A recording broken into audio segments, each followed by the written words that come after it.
A ver, pará. Esta película se estrenó hace 25 años. Dame un poco de contexto. Bienvenidos a los 90. Más específicamente a 1997. Para quienes nacieron después de esta época, les cuento un poco. A ver, breve resumen. En Argentina, Carlos Menem era el presidente y mientras planeaba mandarnos a la estratosfera, festejábamos que la selección sub-20 salía campeón en Malasia, veíamos a Diego Armando jugar su último partido profesional y despedíamos a la princesa Diana y a la madre Teresa, entre otros. En este contexto, se estrena una de las películas más exitosas de la historia. Titanic. Para entender la magnitud, al momento del estreno Titanic era la película más cara que se había hecho, y fue también la que más recaudó, siendo la primera película en pasar la barrera de los $1.000 millones. Esto se mantuvo así hasta que fue superada por otra película del mismo director y posteriormente por Avengers Endgame. Tiene además el récord de ser la película con más nominaciones y más premios Oscar ganados. Mucho se habló de esta película, especialmente de la escena final en la que todos creemos que Jack entraba en la tabla. Escuchá, hermano, ahí arriba entramos todos. ¿Sabe qué? Congelate, ¿qué crees que te diga? Nada, porfirudo. Jack, gobernado. Pero bueno, antes de que me digan no era el espacio, era la flotabilidad, lo más importante que tenemos que entender es que Jack se tenía que morir. ¿Por qué? ¿Por qué? No hay por qué. Tranquila mi amiga asiática que en este caso sí hay un porqué.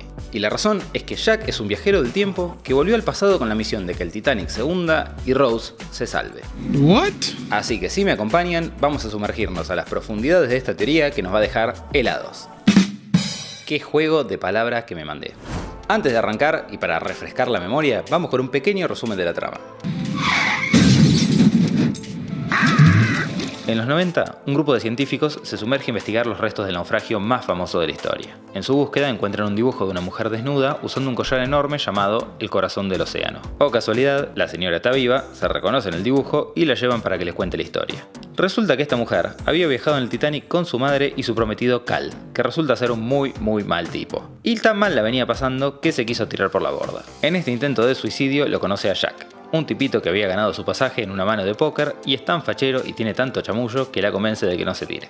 Se hacen amigos, la lleva de joda, la pinta desnuda, le tira un tiro, se enamoran y cuando el barco se hunde después de chocar contra un iceberg, ella no es capaz de hacerle un lugarcito en la tabla y lo deja que se congele como un campeón. Al final, resulta que la señora tuvo el diamante todo el tiempo y lo tira al agua como buena persona egoísta que es. En lugar de dárselo a los investigadores, que dedicaron toda su vida a buscarlo, o a su hija, para que lo reviente en internet, se compre un yate y se dedique a navegar por el Mediterráneo.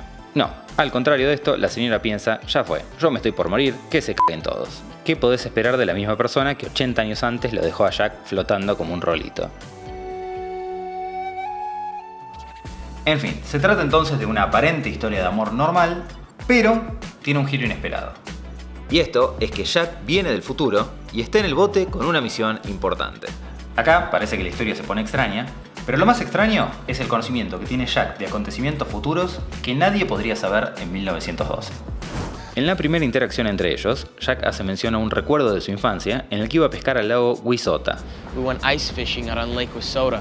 Pero este es un lago artificial que fue creado entre 1915 y 1917, es decir, de 3 a 5 años después de esta conversación.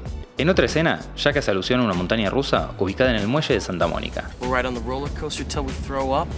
Esta montaña rusa que se menciona es la Blue Streak Racer, que se construyó en 1916. Y no es solo lo que dice. En una de las primeras escenas, cuando Jack y Fabricio están corriendo para alcanzar el barco, vemos que ambos tienen un modelo de mochila particular. Este modelo, llamado Moose Sack, se diseñó alrededor de 1930 y no se volvió popular hasta 1939 cuando fue usado por la Armada Suiza en la Segunda Guerra Mundial. Lo mismo pasa con los cigarrillos con filtro que Jack fuma, que no existieron hasta alrededor de 1935-1940. Sumado a todo esto, el peinado de Jack, por más canchero que sea, no condice con el estilo de Gran Bretaña a inicios del siglo XX.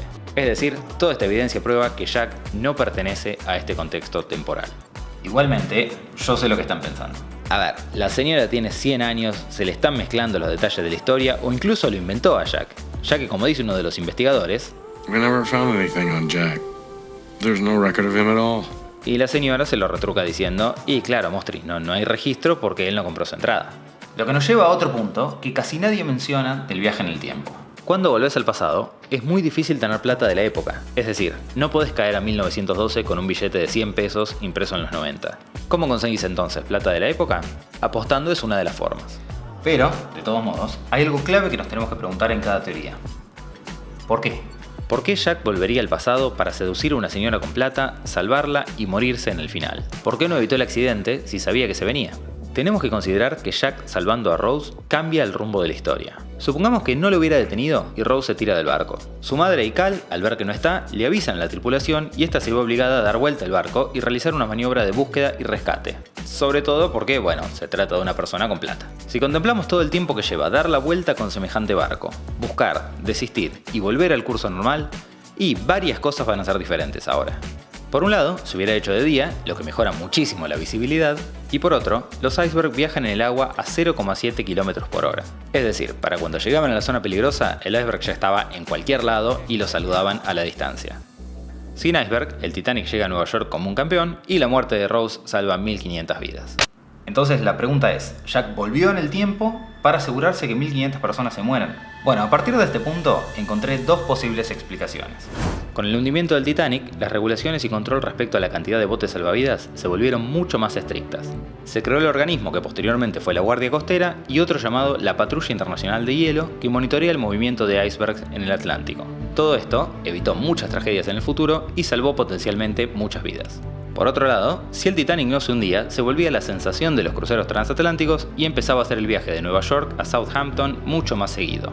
En el año 1915, en plena Primera Guerra Mundial, el territorio marítimo fuera del Reino Unido fue declarado zona de guerra por los alemanes. Debido a esto, un barco británico que estaba en la costa de Irlanda, en la misma ruta que hacía el Titanic, fue atacado y hundido por un torpedo de un submarino alemán.